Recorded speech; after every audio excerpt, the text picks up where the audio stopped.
How's it going, everybody? This is Cameron White with White Light Astrology, and welcome back to your favorite weekly horoscope. What the fuck is going on in the universe for July 8th through July 15th of, I almost said 2015, of 2019. Thank you guys so much for being here and liking and sharing and commenting and subscribing. I love and appreciate every single one of you guys, and I'm so glad you can be here this week. This week, we've got not a whole lot going on, a few important notes to hit on, but the big thing about this week is that we're still in the middle of eclipse season. By the time we get into next week, we'll be starting the lunar eclipse in Capricorn, and I'll be ending eclipse season. But also, we're starting this Monday off with Mercury now stationing retrograde, now retrograde I should say, and conjoining Mars. So there's a little bit of, heat, there's a little bit of miscommunication. Mars is here in hot, fiery Leo, conjoining Mercury. There's some anger, there's some frustration. Later on this week, we're also going to be having Mars squaring Uranus, which is going to bring the volatility and the, unexpectedness to things. As well this week with the highlights starting off not only with Mercury conjoining Mars now retrograde, we have the Sun conjoining the North Node and opposing Saturn. Later on we're going to have Mars squaring Uranus, and then two things I wanted to hit on was on Saturday we're going to have the Moon conjoining Jupiter. And now I'm sure, if you watch astrology, I'm sure I'm not the only astrologer here that's saying like this next couple of weeks is rough. This Saturday is actually looking pretty decent. Like the moon's going to be conjoining Jupiter. It's an aversion to both everything in Capricorn and in Cancer. So there's like this area for a nice little good day to happen. So this weekend's looking really good.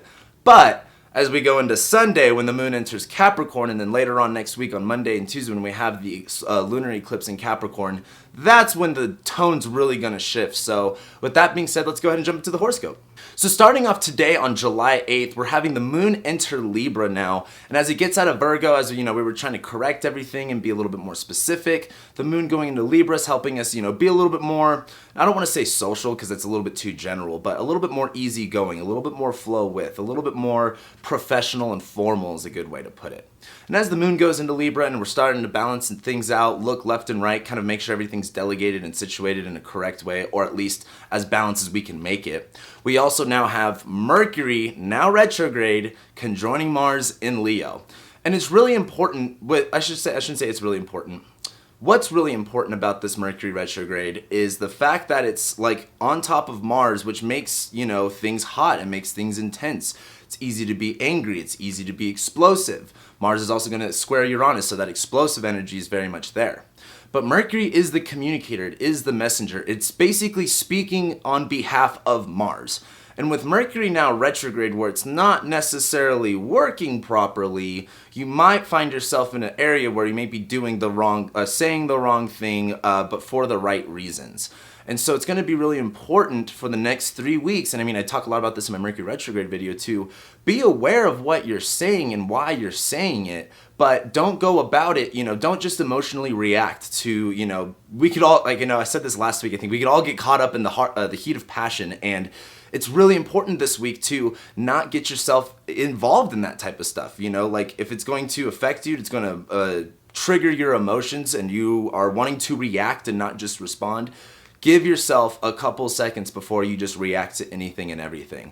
And that's not because, you can do whatever you want. I don't care. But what I am saying, though, is a lot easier to, respond correctly to things than just to be emotional and react. It's a lot more energy on your part, which at this time, we only have so much energy to give for things right now. So give to yourself first. Don't just give all of your energy away. But as we start Monday off with Mercury now retrograde, I've already seen some things in the news. I forgot the guy's name, but some dude he was running for Congress or something, and he signed his, what is it called? When you're running for something. He's running for office. He put out his, I can't think of the word right now. But anyway, he spelled his name wrong on trying to run for office, which is just Mercury retrograde and Leo things. That's the most literal manifestation I think I've ever seen of a Mercury retrograde. But starting Monday off, it's going to be a little bit heated, it's going to be a little bit intense, but while the moon's in Libra, what's important is to balance that out. See both sides of things. Don't just hastily, direct yourself into one, position. And then on Tuesday, on July 9th, that's when we're going to have the Sun conjoining the North Node, and the Sun is going to oppose Saturn, because at this time, Saturn's basically on the South Node. Now, Tuesday's looking a little interesting because now we're looking at Saturn's synodic cycle with the Sun. We're looking at the Sun's cycle with the nodes, because that is the nodes are the Sun and the Moon's thing. But as the Sun conjoins the North Node, and it's kind of like, well, we've talked about the North Node a lot. It's, Rahu, this is the dragon's head. It's very intense. It's very compelling. It's very much like influential to what direction you're going to. It's hard to not listen to the North Node and to not go in that area. And as the sun's right there lighting things up and wanting to manifest more into this direction, bring more light into this area and into this direction, it's going to feel very easy to feel called into that North Node Cancer stuff of like, it's time to protect, it's time to take care of, it's time to shield off and defend. A big thing with Cancer, like, everyone talks about Cancer being emotional and it's sappy and whatever. It's so big on defensiveness. You have Aries, which is like offense, which is like attacking, which is like being direct. Cancer's defense, like how can we protect and shield away from things, something that we want to protect and be careful of. Now, with the sun conjoining the North Node and all this areas being lit up, don't be too defensive with things. You don't always have to defend yourself. You don't always have to be so confrontational about it. But also, while the sun's conjoining the North Node, it's opposing Saturn. And what I think is important about this is that even though the sun's conjoining the North Node and we feel this inner urge to be like, this is what I need, I've got to protect this, I've got to have this, I can't let this go away. While Saturn's opposing it, this is kind of like, even though you may want a certain situation to work out in whatever situation you want, you have to see the reality of things. That's Saturn in Capricorn. Like, reality can sometimes be harsh and cold, and most of the time it's pretty fucked up. But as Saturn is on top of the South Node right now, really looking at like what structures, what realities like aren't working anymore, the South Node's right there where it's like, I don't want to just hit on it's time to release that, but there's a burning fire underneath Saturn right now of like, it's time to disintegrate this stuff. And it's time to realize, how to kind of go into that area of disintegration. And what I mean by that is, while Saturn's in Capricorn and it's like, here's reality, you can't do this, and it's telling you no to everything. It's not about, you don't fight Saturn and his rules with your own rules or what you want to do. You beat the game by playing the game by the rules. That's how you win Saturn's game, is by playing by the rules. And so as the sun's opposing Saturn on this day, this is kind of like a big look at, if you want things to go in this direction, this area for you, whatever, Cancer lies in your chart, there's a reality to look at things here. And there's also a way to establish a sense of, I want to say, not only like boundaries and structures and stuff like that, because I've just been using those hot words for Saturn, but it's kind of like, how serious and how committed are you to that actualization of your goal?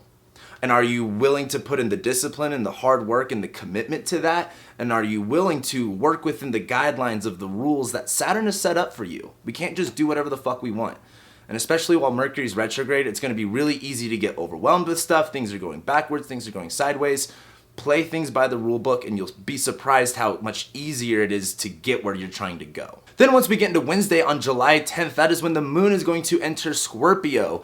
And this is kind of a different story because now the moon, we're talking about our emotions, we're talking about how things change and move along really quickly, is in this Mars-ruled sign that's very, penetrating, it's piercing, it's very focused, it's trying to get down into the smallest crevice and corners to see it all. And while the moon's in Scorpio, it's going to be really easy to attach emotions to a certain perspective. It's kind of like, you could see a whole show. Like, let's say you're watching a magician. Like, the moon in Scorpio is kind of like, yeah, I saw him. I saw the illusion. It's fake. And I can't see past that. You can't just have, like, fun in the moment watching the magic show. Like, you have to see, the fakeness or the illusion behind it. That's like the moon in Scorpio attitude. And that's not bad to have. It sometimes will it'll burst your bubble if you're trying to have a good time. But what's important about the moon in Scorpio is that you're going to be kind of focused on something. So realize what you're emotionally, charged up to focus on. Because if you're just focused on it, that's all you're going to see. And that's both negative and positive. If you're only looking for the positive, you're only going to see that. But if you're focused on the negative, you're only going to see the negative. But also while the moon's in Scorpio, it's going to start to square Mercury and Mars. So while Mercury and Mars are in Leo, wanting to do things pridefully, speak at a higher volume, be a little bit more loud, be a little bit more, what's the word I'm looking for? Like audacious with our actions. The moon in Scorpio applying to a square to that is kind of like, I see the problem with this. I know where this is going to lead to. And the moon in Scorpio can kind of like entice you to like act out of that Mercury retrograde and that Mars and Leo energy. But I think what's important is to know when to like pull the trigger, know when to say something. Don't just say it, know when it's going to have the most effectiveness and the most fullness. And I put that in the way of with Mercury and Mars now together in Leo, Mercury's now retrograde. It's not about doing things off the top of your whim. It's about planning things. It's about going, okay, like how can I see this how can I see this unfold later on, and what am I going to do about that? How am I going to actually, change my course of actions in order to better align up with things that are going to be present in the future? And then once we get into Thursday on July 11th, that's when the moon in Scorpio is going to start to trine Venus, trine the sun, trine Neptune. And I think this is giving the moon in Scorpio a little bit more clarity and not so much frustration with what the next move is. The moon in Scorpio is trining Neptune, where Neptune's kind of helping the moon see other options and, be a little bit more playful with the possibilities that can happen. And while the moon's trining the sun and Venus, this is kind of like the sun and Venus in Cancer saying like, I do value this. This is what I'm looking at. This is what I'm seeing. Yes, moon in Scorpio, I'm allowing you to feel this way about whatever it is that you're feeling. But also on Thursday, we're having Mars square Uranus. And what's important about this is Uranus is volatility. It's extreme ups and downs. You never know what's going to happen. And Mars is that action. Mars is that drive. Mars is that tension break. And as Mars squares Uranus, that's where you might see like that bend snap. It's not about that's what's that saying? It's like, try to bend without breaking. That might be that breaking point. And I don't want that to sound bad.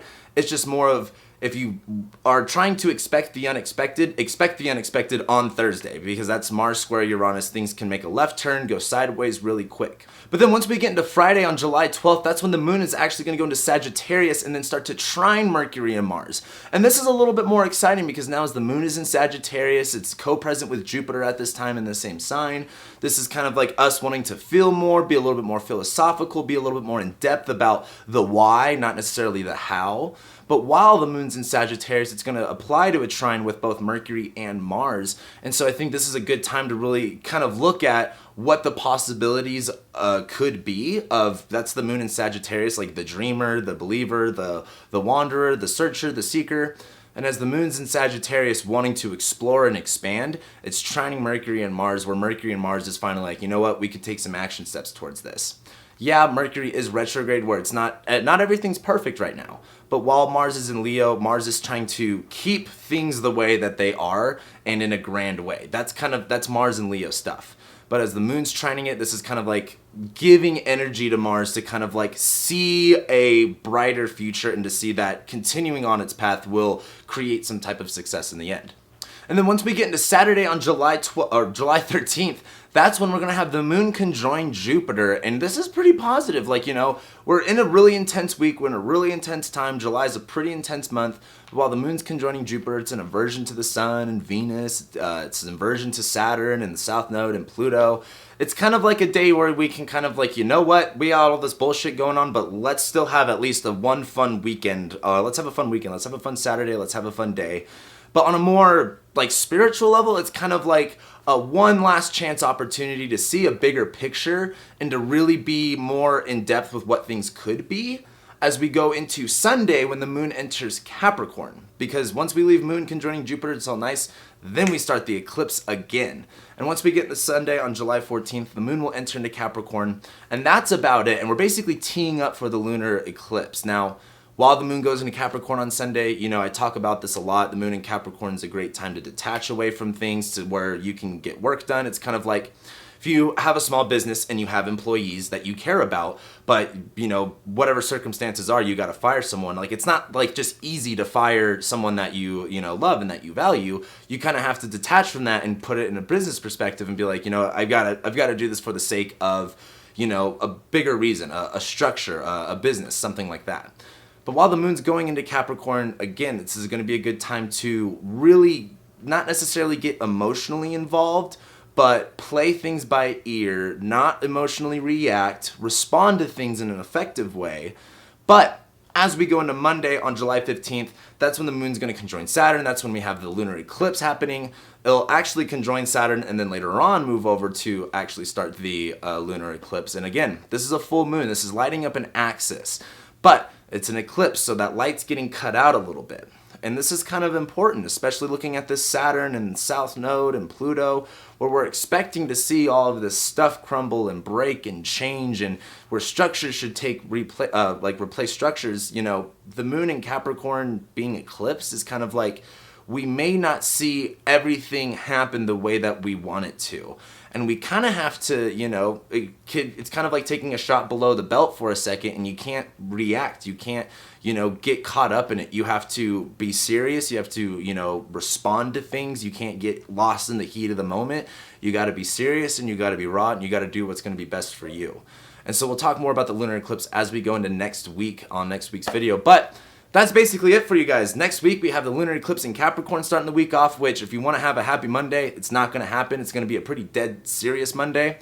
But then we have Venus opposing Saturn and conjoining the nose, which is like, we don't even, like, that's just going to be weird. Like, I don't want to say weird as in, like, we don't know. It's kind of like, it will be intense, but it's not going to be the funnest intense, if that makes sense. This is Venus opposing Saturn. Like, it's not cool.